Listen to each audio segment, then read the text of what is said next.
এই ওভেনটা সমস্ত নতুন করে ওয়ারিং করা হলো। ইঁদুরে সব তার খায়া নিছে, ভিতরে নষ্ট করেছে, সার্কিট সব নষ্ট করে দিছে। নতুন করে ওয়ারিং করলাম, এখনও কমপ্লিট করতে পারিনি, এখনও চেষ্টা আছি, দেখা যাক কি করা যায়।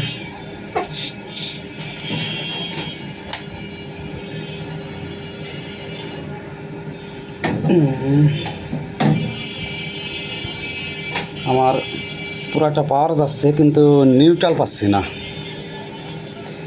আসলে নিউট্রাল না গেলে চেক করে বের করা খুব কষ্ট, পাওয়ার না গেলে শর্ট করে বের করা যায়। মানে এটা মোটামুটি অনেকক্ষণ থেকেই টেস্ট করতেছি, দেখা যাক কী অবস্থা, কী করতে পারি কিনা।